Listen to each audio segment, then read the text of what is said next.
हाय दोस्तों, LC classes में आपका स्वागत है।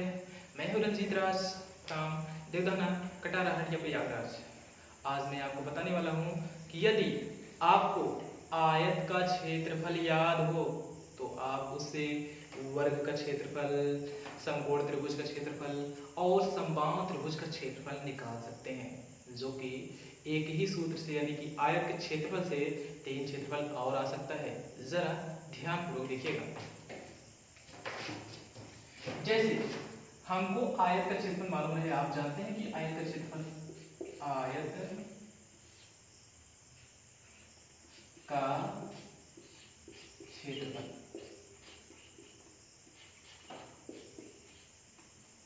आयत का क्षेत्रफल आप जानते हैं आयत का क्षेत्रफल लंबाई गुणित चौड़ाई होता है। अब इससे हमको 3 फार्मूले और निकालना है। जैसे वर्ग का क्षेत्रफल वर्ग का क्षेत्रफल वैसे आप जानते होंगे कि होता है भुजा स्क्वायर, लेकिन हमको तो सिद्ध करना है भुजा स्क्वायर। हमको सिद्ध करना है भुजा स्क्वायर होगा कैसे। अच्छा, अगला नंबर आता है समकोण त्रिभुज। समकोण त्रिभुज समकोण त्रिभुज समकोण त्रिभुज का क्षेत्रफल वैसे आप जानते होंगे कि 1/2 आधार गुणित लंब होता है, लेकिन हमको तो सिद्ध करना है कि समकोण त्रिभुज का क्षेत्रफल 1/2 आधार गुणित लंब कैसे आया। अच्छा, एक और हमको सिद्ध करना है समबाहु त्रिभुज का क्षेत्रफल। समबाहु त्रिभुज क्षेत्रफल त्रिभुज का क्षेत्रफल समबाहु त्रिभुज का क्षेत्रफल वैसे आप जानते होंगे √3/4 भुजा स्क्वायर होता है, लेकिन हमको तो सिद्ध करना है। यानी कि आपको अगर आयत का क्षेत्रफल याद हो तो आप 3 फार्मूले और सिद्ध कर सकते हैं। जरा देखिएगा तरीका जरा देखिएगा। चलिए, ये एक आयत है, मान लीजिए ये एक आयत है, और आयत के विषय में तो आप जानते हैं डिफिनेशन क्या है, परिभाषा क्या है आयत का, कि जिस चतुर्भुज की आमने सामने की भुजा जैसे अगर देखा जाए तो इसके सामने ये पड़ रहा है, आमने सामने की भुजा और इसके सामने ये पड़ रहा है बराबर। यानी कि जिस चतुर्भुज की आमने सामने की भुजाएं बराबर हो और प्रत्येक अंतःकोण 90 अंश का हो उसे आयत कहते हैं। अच्छा, वैसे आयत का फॉर्मूला तो आपको जानते हैं कि आपको याद ही होना चाहिए, आयत का क्षेत्रफल लंबाई गुणित चौड़ाई। चलिए, आइए हम लंबाई को a से दिखा लेते हैं और चौड़ाई को b से दिखा लेते हैं। तो आयत का क्षेत्रफल बन जाएगा आयत का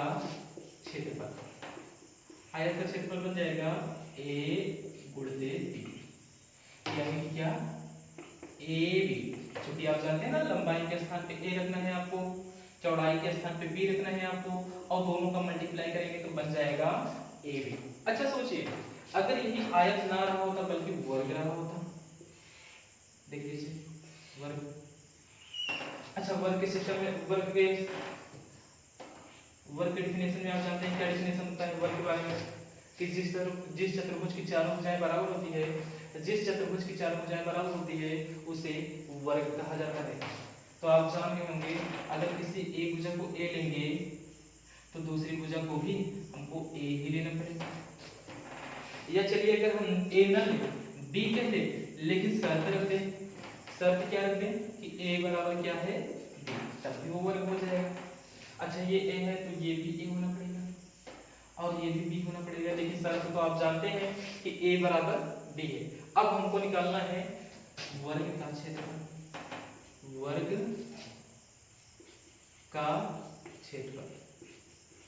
वैसे वर्ग का क्षेत्रफल आपको निकालना है, आप जानते हैं आयत का क्षेत्रफल a गुणित b है, ए गुणित बी, ए तो अपने स्थान पे, लेकिन आप ए बराबर बी का मतलब तो जानते हैं। ए बराबर बी का मतलब होता है कि ए के स्थान पे हम बी रख देंगे या उल्टा बी के स्थान पे ए रख देंगे।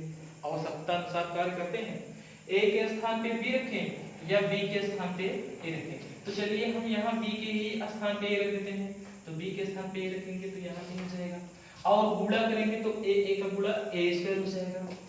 अब देखिए वर्ग का क्षेत्रफल निकल गया, वर्ग का क्षेत्रफल ए स्क्वायर, जहां ये तो आप जानते हैं ना क्या है, भुजा, और ए के स्थान क्या रखेंगे, भुजा, और ये वर्ग अपने स्थान पे, यानी कि ये वर्ग का क्षेत्रफल निकल गया, वर्ग का क्षेत्रफल बराबर भुजा स्क्वायर। देखिए ये आयत से सिद्ध हो गया कि आयत के क्षेत्रफल से निकल गया वर्ग का क्षेत्रफल। अच्छा, और अगला वाला देखिएगा, आयत से ही लिख लीजिए समकोण त्रिभुज का क्षेत्रफल। जरा इसको मिटा देते हैं,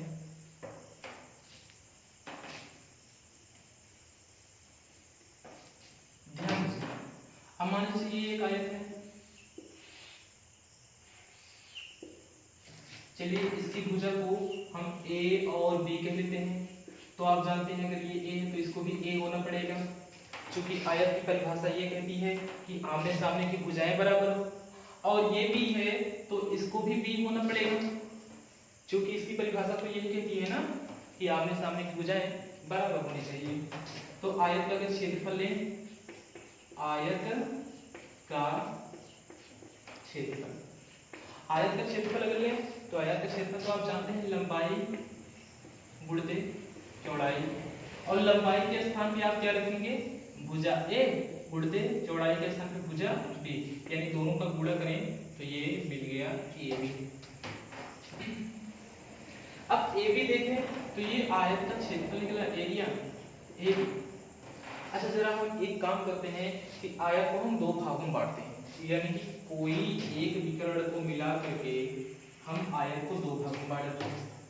अब आप जानते हैं आयत दो भागों में बढ़ गया तो इन दोनों की एरियाएं बराबर होनी चाहिए, क्योंकि इसका भुजा ए बी है, इस त्रिभुज का भुजा ए बी है और इस त्रिभुज का भी भुजा ए बी है, यानी दोनों त्रिभुज का एरिया तो बराबर होना चाहिए।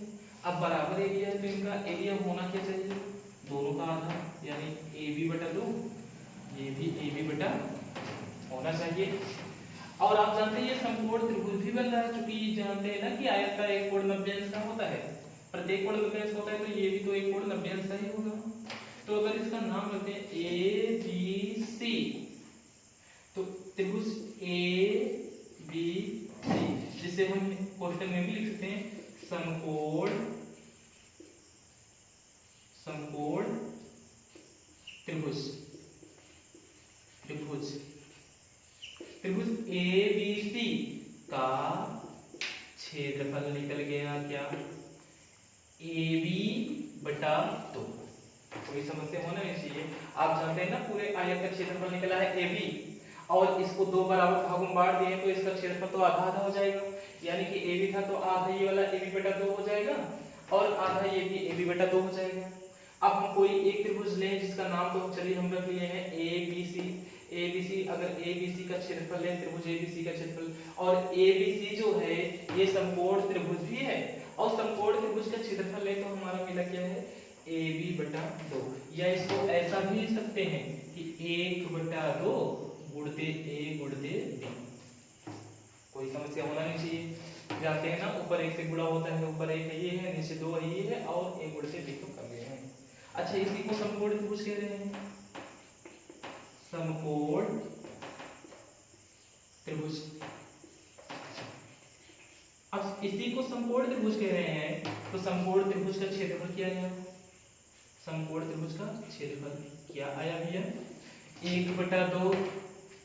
ए के स्थान पे आप क्या कह रहे हैं जानते हैं, ए का नाम क्या है लंबाई, गुणित डी को आप जानते हैं डी क्या चीज है चौड़ाई, यानी कि समकोण त्रिभुज का भी क्षेत्रफल निकल गया। समकोण त्रिभुज का क्षेत्रफल बराबर 1 बटा 2 लंबाई गुणित चौड़ाई, यानी कि आप देख रहे हैं आयत से ही समकोण त्रिभुज का भी क्षेत्रफल निकल गया 1 बटा 2 लंबाई गुणित चौड़ाई। कोई समस्या तो होना नहीं चाहिए। अच्छा अब चलते हैं हम तीसरे नंबर पे, यानी कि समबाहु त्रिभुज का क्षेत्रफल निकाल देंगे। तो जरा इसको निकालते हैं। अब चलिए हम एक काम करते हैं कि समबाहु त्रिभुज का जो क्षेत्रफल निकाल रहे हैं, चलिए इसी से निकाल लेते हैं, यानी कि समकोण त्रिभुज के क्षेत्रफल से ही निकाल लेते हैं, समकोण त्रिभुज के क्षेत्रफल से।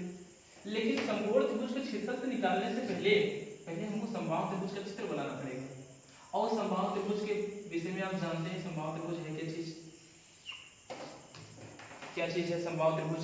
आप जानते हैं जिस त्रिभुज की तीनों भुजाएं बराबर हो और प्रत्येक अंतःकोण 60-60 अंश का हो, जिस त्रिभुज की तीनों भुजाएं बराबर हो और प्रत्येक अंतःकोण 60-60 अंश के होते हैं उसे समबाहु त्रिभुज कहते हैं। कोई समस्या नहीं होनी चाहिए, यानी कि इसके अंतर का कोण कितना है? 60-60-60। अच्छा, अगर इसकी एक भुजा को हम ए माने तो आप समझ रहे हैं दूसरी भुजा भी ए भी हो जाएगा और तीसरी भुजा भी ए भी हो जाएगा। कोई समस्या तो होना नहीं चाहिए। अच्छा, चलिए हम किसी एक भुजा का हम लंबवर्धक कर देंगे, नीचे आधार का ही कर देते हैं लंबवर्धक। लंबवर्धक का मतलब इसके बीच वाला कोई पॉइंट लेकर के और उसके शीर्ष कोण से मिला दिया, तो ये जो भुजा हो गया ये लंबवर्धक हो गया। और लंबवर्धक के विषय में आप जानते हैं लंबवर्धक क्या चीज है? लंबवर्धक का मतलब लंब के द्वारा अर्धक, लंबवर्धक लंब के द्वारा अर्धक लंबवर्धक कहलाता है। यानी कि ये जो लंब खींचे हैं, लंब के विषय में तो आप जानते हैं लंब का मतलब 90 अंश। अब ये अर्धक हो गया, अर्धक का मतलब ये भुजा ए था तो ये आधा आधा हो गया, a/2 a/। चलिए इसका नाम भी हम रख देते हैं, ये त्रिभुज ए बी सी है और इस समकोण त्रिभुज का नाम रख देते हैं ए सी। चलिए यहाँ हम बी तो कह चुके हैं, डी कह देते हैं, यानी इस समकोण त्रिभुज का भी नाम रखते हैं ए सी बी। अब आप जानते हैं पाइथागोरस प्रमेय यूज करेंगे तब तो ये भुजा आ जाएगा, क्योंकि ये तो समकोण त्रिभुज है, यानी कि ए सी डी समकोण त्रिभुज है। और अगर पाइथागोरस प्रमेय यूज करें तो डी सी आ जाएगा। तो पाइथागोरस प्रमेय तो आप जानते हैं कि कर्ण का वर्ग कर दें, 90 अंश के सामने वाली भुजा कर्ण होती है, कर्ण का वर्ग कर दें यानी कि AC का वर्ग कर दें, तो शेष दो भुजाओं के वर्गों के योग के बराबर होता है। शेष दो भुजा AD और DC के वर्गों के योग के बराबर होता है। पाइथागोरस प्रमेय तो आप जानते ही होंगे। अच्छा, AC के स्थान पे तो आप देख ही रहे हैं दिया है a, वर्ग लगा तो वर्ग को करना पड़ेगा, भुजा हम रख रहे हैं ऐसे, वर्ग लगाए तो वर्ग करना पड़ेगा। अच्छा, AD के स्थान पे भी आप निकाले हैं AD, देख रहे हैं AD a/2। अब भाई यहाँ भी वर्ग लगाए तो वर्ग तो आपको करना ही पड़ेगा, प्लस ये DC आप निकाल रहे हैं, DC स्क्वायर अपने स्थान पे, DC तो आपको निकालना ही है। अच्छा, a वर्ग अपने स्थान पे, यहाँ a का वर्ग करेंगे a स्क्वायर हो जाएगा और 2 का वर्ग 4, कोई समस्या होना नहीं चाहिए, आप जानते हैं ना 2 का वर्ग 4, प्लस DC अपने स्थान पे, DC अपने स्थान पे। अच्छा जरा ध्यान दीजिएगा, अब क्या करेंगे DC स्क्वायर जब निकालेंगे तो इसको क्या करना पड़ेगा? पक्षांतर, समझ गए होंगे। चलिए इसको हम यहाँ लिख देते हैं a स्क्वायर पक्षांतर किया माइनस a स्क्वायर बटा 4 बराबर क्या मिला है आपका? DC square. अब अगर DC स्क्वायर देखा जाए तो यहाँ लघुत्तम लेकर के घटाएंगे, 4 के 4 में से 1 घटाएंगे तो 3 आएगा, 3a स्क्वायर बटा 4 आएगा। अब आप जानते हैं अगर वर्ग हटाएं तो DC बराबर मिल जाएगा 3 का वर्गमूल तो 3 और a स्क्वायर का वर्गमूल a, 4 का वर्गमूल 2, यानी कि वर्ग हटाएंगे तो ये अंडर रूट हो जाएगा। अंडर रूट का मतलब वर्गमूल होना चाहिए और वर्गमूल में आप जानते हैं 3 का वर्गमूल अंडर रूट 3, a स्क्वायर का वर्गमूल a और 4 का वर्गमूल 2, कोई समस्या तो होना नहीं चाहिए। अच्छा ये लिखिएगा, ये डी से निकल गया अंडर रूट 3a/2। अब अगर समकोण त्रिभुज का क्षेत्रफल लें तो समकोण त्रिभुज के क्षेत्रफल से लगाएं तो ये त्रिभुज का क्षेत्रफल निकलेगा, त्रिभुज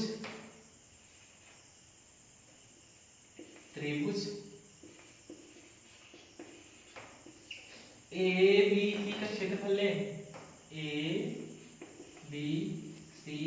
का क्षेत्रफल तो आप जानते हैं 1/2 आधार गुणित लंब, ये फार्मूला है समकोण।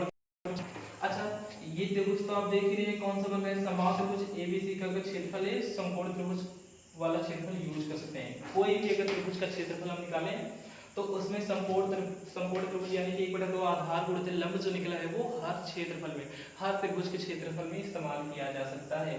तो हम अगर इस समबाहु त्रिभुज का क्षेत्रफल लें तो इसमें भी इस्तेमाल कर सकते हैं 1/2 आधार गुणित लंब। अच्छा, सबको इस त्रिभुज ABC को ही हम कह रहे हैं समबाहु त्रिभुज, समबाहु त्रिभुज। अच्छा, समबाहु त्रिभुज का क्षेत्रफल तो हम निकाल रहे हैं 1/2 अपने स्थान पे, कोई समस्या नहीं होनी चाहिए। आधार के स्थान पे आप देख ही रहे हैं, आधार क्या दिया है 1, और लंब के स्थान पे लंब तो अभी आपने निकाला, क्या निकाला √3a/2। अब इसका मल्टीप्लाई करें तो ऊपर 1 का √3 का गुणा करें तो √3, a का गुणा करें तो a²।